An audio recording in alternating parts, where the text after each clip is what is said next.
Hello दोस्तों, स्वागत है आपका हमारे चैनल लोटस ट्रू लव में। फ्रेंड्स, मैं आज आपके साथ incomplete but complete true love का पार्ट 17 एक्सप्लेन करने वाली हूँ।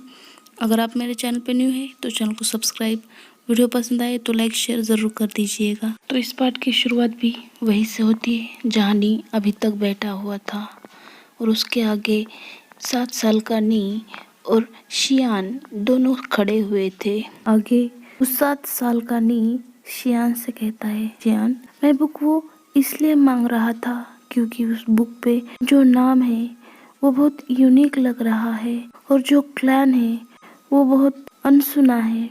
मैंने कभी भी उस क्लैन के बारे में नहीं सुना है। उस क्लैन के बारे में जानने की मुझे बहुत क्यूरियोसिटी हो रही थी और शायद हो सकता है कि उस बुक में कल्टीवेशन के अलग अलग नियम हो या फिर नए तरीके हो। शियान निक की बातों को बीच में ही काटते हुए कहता है, रुकिए रुकिए, कल्टीवेशन, अब ये क्या है? आखिर ये किस चिड़िया का नाम है जो मैंने अभी तक नहीं सुना? आपकी ये बातें और ये वर्ड मुझे समझ ही नहीं आते। ये सुनकर नी कहता है, शियान, तुम कभी इस फॉरेस्ट के बाहर नहीं गए ना, तो तुम्हें क्लैन और कल्टीवेशन कैसे पता होगा?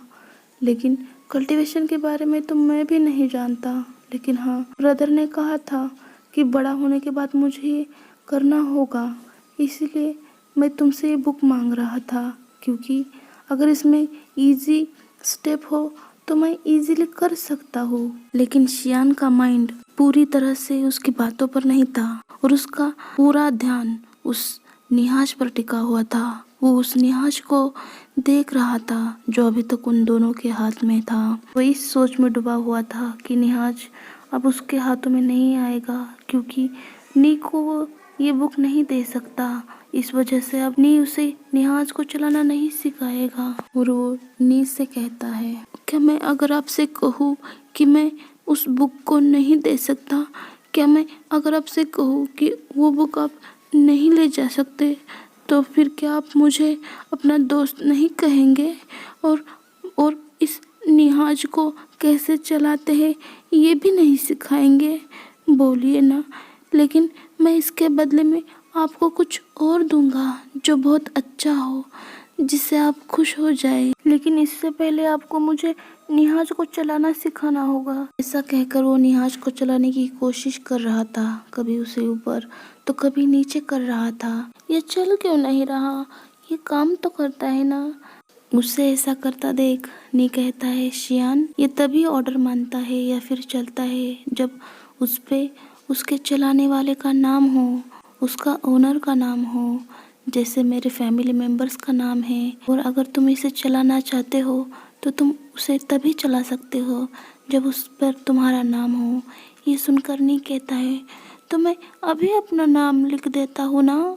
लेकिन वो उसका नाम लिख पाता उससे पहले ही 7 साल का नी उसके हाथों से निहाज को लेते हुए कहता है, शियान, तुम इस पे अपना नाम नहीं लिख सकते क्योंकि इस पे उन्हीं का नाम है जो मेरे फैमिली मेम्बर है, मेरे ब्रदर या फिर मेरे फादर, मदर और सिस्टर्स या फिर मेरा लाइफ पार्टनर या कल्टीवेशन पार्टनर। ये सुनकर शियान कहता है, अब ये कल्टीवेशन पार्टनर क्या होता है? आप तो कभी पार्टनर, कभी फ्रेंड ऐसे शब्द यूज़ क्यों कर रहे हैं? आप सीधे कहिए ना कि आप मुझे निहाज को चलाना नहीं सिखाएंगे। सुनकर नहीं कहता है, नहीं शियान, मैं तुम्हें चलाना सिखाना तो चाहता हूँ पर मैं नहीं सिखा सकता क्योंकि ये तुम्हारा कमांड। तुम्हारी बात तभी मानेगा जब तुम मुझसे रिलेटेड होगे, सिर्फ फ्रेंड होने से नहीं बल्कि उससे भी ज़्यादा। सुनकर शियान कहता है, तो ठीक है, आप मुझे सिखाना चाहते हैं ना, तो मैं अपना नाम लिखूंगा और आज से मैं आपका फ्रेंड विथ कल्टीवेशन पार्टनर दोनों बन जाऊंगा। अब तो ठीक है ना? ये कहते हुए वो अपना नाम निहाज पे अपना नाम उसी जगह लिखता है जहाँ नी का नाम पहले से मौजूद था और वो दोनों नाम मिलकर एक नया नाम बन गया था जो था नी शियान। लिखने के बाद नी से कहता है, देखिए ये तो एक नया नाम बन गया ना, नी शियान। चलिए अब मैं आपको इस बुक से भी अच्छा तोहफा दूंगा। ऐसा कहते हुए वो नी का हाथ पकड़ता है और उसे खींचते हुए उसी जगह लाता है जहाँ वो पहली बार दोनों एक दूसरे से टकराए थे और उससे कहता है, ये पेंटिंग, आप ये पेंटिंग बना रहे था ना, मैं आपको ये पेंटिंग बना के दूंगा, आपसे भी अच्छी। ये कहते हुए वो उससे अपने पास बैठा लेता है। ये देखकर निक के चेहरे पर एक छोटी सी मुस्कुराहट आ गई थी, क्योंकि निक कितने दिनों से इस पेंटिंग को बनाने की कोशिश कर रहा था, लेकिन उससे कोई ना कोई गलती हो रही थी और उन दोनों ने मिलकर ये पेंटिंग बनाई थी। उस पेंटिंग के कंप्लीट होते ही नी शियान से कहता है, शियान अब मैं चलता हूँ, बहुत देर हो चुकी है और तुम भी अपने घर जाओ, लेकिन मुझसे प्रॉमिस करो कि तुम यही मेरा हमेशा इंतज़ार करोगे, इसके आगे कभी भी नहीं आओगे। प्रॉमिस? प्रॉमिस, मैं आपका हमेशा यही इंतज़ार करूँगा और इसके आगे नहीं आऊँगा, लेकिन आपको भी मुझसे प्रॉमिस करना पड़ेगा कि आप हर रोज़ मुझे मिलने आएंगे। हाँ शियान, प्रॉमिस, मैं डेली तुमसे मिलने आऊँगा। ये कहकर नी उस पेंटिंग को ले जाकर अपने रूम में लगाता है। तभी नी मैंगजू उसके पीछे आके कहते हैं, नी क्या तुम अभी भी उस जंगल में गए थे? तुम्हें कितनी बार कहा है कि वो जंगल बहुत घना है, वहाँ स्पिरिट रहती है, तुम उस जंगल की तरफ क्यों जाते हो? तुम्हारी ऐसी हरकतें देखकर मुझे लगता है कि फ्यूचर में मुझे उस जंगल को सील करना ही पड़ेगा, नहीं तो अगर किसी दिन तुम वहाँ बेहोश भी हो गए तो हमें पता नहीं चलेगा और हम यही तुम्हें ढूंढते रह जाएंगे। और आखिर निहाश तुम्हारे हाथों में क्या कर रहा है? मदर ने तुम्हें ये गिफ्ट दिया है, इसका मतलब ये नहीं कि तुम्हारे पास हमेशा रहेगा। तुम भूल गए हो कि पहले ये मेरे पास था और मेरे बड़े हो जाने के बाद अब ये तुम्हारे पास है। जब तुम बड़े हो जाओगे तो किसी और के पास होगा। यह हमारा एक फैमिली वेपन है, तो तुम इसे कहीं भी ले जाना बंद करोगे? इसे कहीं भी मत ले जाया करो। ये इस पर हमारे फैमिली नेम्स लिखे हैं। नी मैंगजू ये बातें किए जा रहा था, लेकिन नी का ध्यान तो उनकी बातों पर नहीं था, बल्कि उसका पूरा ध्यान और उसकी नज़रें उस पेंटिंग पर टिकी हुई थी जो उन दोनों ने अभी बनाई थी। उस पेंटिंग को वो देखे जा रहा था। नी हुसैन आखिर चिढ़कर कहता है, आखिर तुम इसे इतना क्यों देख रहे हो? इसे कहाँ से लाए हो? ये सुनकर नी कहता है, ब्रदर, ये मैंने और मेरे फ्रेंड ने बनाई है। फ्रेंड? कौन है वो? कहाँ रहता है? किस क्लैन का है? और अब तुमने किससे झगड़ा किया? क्योंकि हर दिन तुम झगड़ते रहते हो, नए फ्रेंड बना लेते हो, बोलो। ये सुनकर नी कहता है, नहीं ब्रदर, वो बहुत अच्छा है, बहुत ही क्यूट है, उसका नाम वी शियान है। और ऐसे ही वो दोनों हर रोज़ एक दूसरे से मिलते और हमेशा शियान उसका वही इंतज़ार करता उस रिवर के पास, लेकिन उसके आगे कभी नहीं जाता। और कब वक्त दिन में और दिन हफ्तों में और हफ्ते महीनों में और महीने सालों में गुजर गए, उन दोनों को पता नहीं चला। और वक्त के साथ साथ उन दोनों की दोस्ती और भी ज़्यादा गहरी हो गई। और एक दिन शियान हर रोज़ की तरह अपने पेरेंट्स के जाने के बाद उस रिवर के पास आया और नी का इंतज़ार करने लगा, लेकिन नी उसके पास दौड़ते हुए आकर उससे कहता है, शियान, मैं 6 दिनों के लिए कहीं जा रहा हूँ, मेरा जन्मदिन है, किसी को इनवाइट करना है, मैं अपने फैमिली के साथ जा रहा हूँ, तो तुम ठीक 6 दिन बाद मुझे यहाँ मिलना, ठीक है? तुम यही मेरा इंतज़ार करना। ऐसा कह के वो वहाँ से चला गया। मैं तुम्हारा यही इंतज़ार करूँगा ठीक 6 दिन बाद। 6 दिन गुजर गए थे और छठे दिन शियान वहाँ उसका इंतज़ार कर रहा था, लेकिन आज कुछ नया था, कुछ खास था, क्योंकि शियान के हाथों में वो बुक और एक ब्रश था। वो नी को देने के लिए ला था, उसके जन्मदिन का तोहफा या फिर उसका बर्थडे गिफ्ट। लेकिन पूरा दिन गुजर गया और दिन से शाम हो गई, तभी भी नी वहाँ नहीं आया। शियान के मन में कुछ समय के लिए ये ख्याल आ रहे थे कि वो इस रिवर को पार करे और उस पार जाकर देखे कि आखिर उसका दोस्त कहाँ रहता है, लेकिन वो जाएगा भी तो कहाँ, क्योंकि उसे नहीं पता उसका नाम क्या है और उसका घर कहाँ है। यही सब सोचकर वो अपना मायूस चेहरा लेकर अपने घर की तरफ अपने कदम बढ़ा रहा था, लेकिन उसके सामने कोई था जिसे देखकर वो छुप गया। और उसे तभी अपने पेरेंट्स की आवाज़ सुनाई दी। शियान, शियान तुम कहाँ हो बेटा, बोलो शियान। उसकी मदर उसे आवाज़ लगा रही थी, लेकिन शियान इस डर से बाहर नहीं आ रहा था, क्योंकि अगर उसके फादर को पता चला कि उसके हाथों में ये बुक है, ये बुक उसके हाथों में देखकर वो उसे बहुत डांटेंगे, उस पर बहुत चिल्लाएंगे। ये सोचकर वो वही बैठा रहा। ये बुक वो ये सोच कर लाया था कि कुछ देर बाद वो अपने फ्रेंड को पढ़ने देगा और उसके बाद उसे वापस वही रख देगा जहाँ से लाया है। लेकिन उसने अपने सामने देखा, उस औरत को अपने सामने देखकर उसकी माँ बहुत खुश थी। वो दोनों एक दूसरे को ऐसे देख रहे थे कि मानो बरसों से या फिर कई सालों से उन्होंने एक दूसरे को नहीं देखा। जी भर के एक दूसरे को देखने के बाद उन दोनों के आंखों में आंसू थे और वो दोनों एक दूसरे से बात कर पाते या कुछ कह पाते।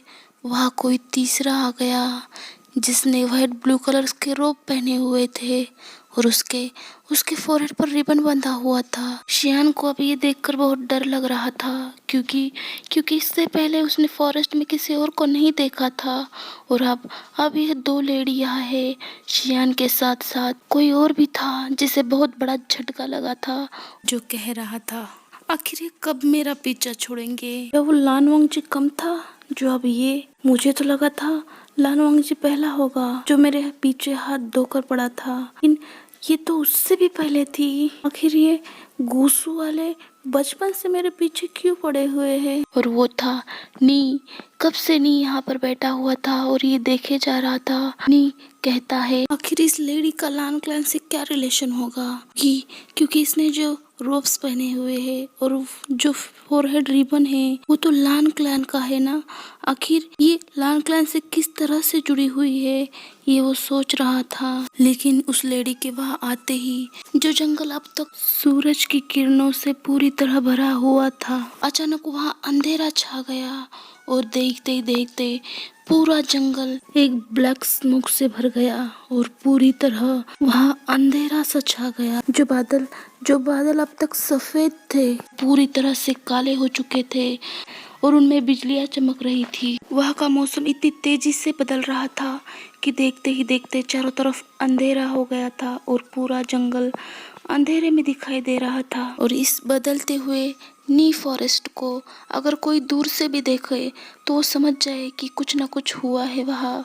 लेकिन ये सब वो 7 साल का नी भी देख रहा था, जो भूल चुका था कि आज उसे शियान से मिलने जाना है, क्योंकि आज वो अपने जन्मदिन की पार्टी में इतना बिजी था कि उसे याद ही नहीं कि उसे शियान को मिलने जाना है। ये याद आते ही इतनी बिजलियाँ और इतना घना अंधेरा नी फॉरेस्ट में देखते ही वो 7 साल का नी बहुत ही तेजी से नी फॉरेस्ट की तरफ आ रहा था। ये देखकर नी अब सोच में पड़ गया कि आखिर इस लड़के के पास ऐसा क्या है कि उसके आते ही यहाँ का पूरा नज़ारा ही बदल गया। और वो लेडी इतने गुस्से में थी कि उसकी आंखें पूरी तरह से ब्लैक हो गई थी और उसके अराउंड पूरी तरह से ब्लैक स्मोक का घेरा बन चुका था। और वो एक ईविल स्माइल देते हुए कहती है आखिर तुम उससे मिलने आ ही गई ना बाउशन शरण। आखिरकार तुमने अपना वादा तोड़ ही दिया है ना बाउशन शरण। और मुझे झूठा साबित कर दिया। लेकिन इसके आगे तुम्हें चिंता करने की कोई ज़रूरत नहीं है, क्योंकि मैं इन दोनों का भी वही हश्र करूँगी जो इनकी वजह से उसका हुआ था। और आज तुम भी यहाँ वही दर्द महसूस करोगी जो मैंने किया था, वही तड़प महसूस करोगी जो अपनों को खोने पर होती है। उन दोनों को भी वही पहुंचाऊंगी जहां इनके अपने पहुंच चुके हैं। लेकिन तुम्हें सिर्फ यह तमाशा देखना है। ये सुनकर बाउशन शरण गुस्से से उसकी तरफ देखती है और स्माइल करते हुए कहती है, तमाशा देखो। उस वक्त तो मैं तुम्हें रोक नहीं पाई क्योंकि मैं वहाँ मौजूद नहीं थी। न जाने कितने बेगुनाहों को तुमने उस वक्त मारा है। लानी, तुम बिल्कुल नहीं बदली। इतने सालों में तुम आज भी वैसी ही हो, जल्दबाजी में फैसला लेने वाली। क्या तुम्हें पता है कि मैं यहाँ क्यों आई थी?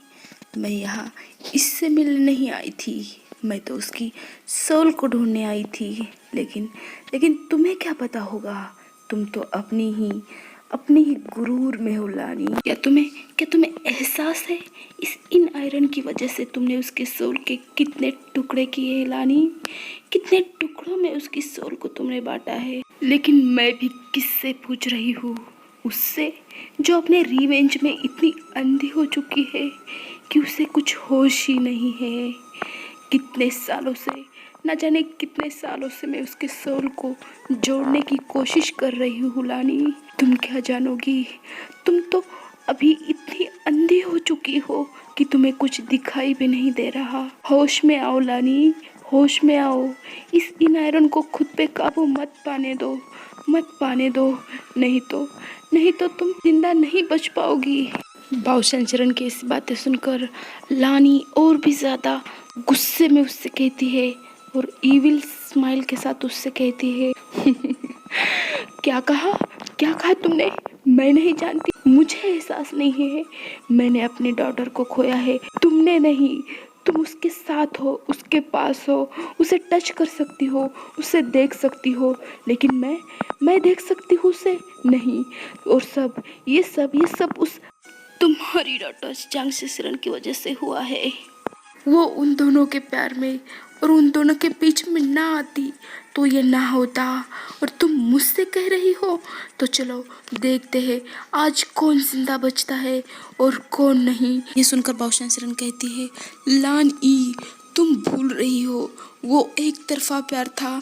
एक तरफा प्यार की नींव कभी भी मजबूत नहीं होती और वो ना कभी कंप्लीट होता है। अगर तुमने उसे समझाया होता तो ये ना होता। ये सुनकर लानी इतने गुस्से में आ गई कि उसने इन आयरन से, उस ब्लैक स्मोक से एक इतना बड़ा स्नेक बनाया जो बहुत खूंखार था, डरावना था और बहुत ही भयानक लग रहा था। उसे लानी अपनी आंखों से कंट्रोल कर रही थी और लान ई ने देखते ही देखते उस स्नेक को बाबूशंकरन की तरफ फेंक दिया उससे मारने के लिए। लेकिन वो स्नेक बाबूशंकरन की तरफ जाता या फिर उन्हें कुछ कर पाता, इससे पहले बाबूशंकरन के आगे आ गई चांगशेरन और चांगशेरन के आगे आ गया विशाओ जो उसका हस्बैंड था। लेकिन वो स्नेक इतना पावरफुल था कि उन दोनों के बॉडी के आर पार हो गया और देखते ही देखते वो दोनों लहूलुहान होकर नीचे गिर गए। बाबूशंकरन ने ये देखकर तो शॉक में थी।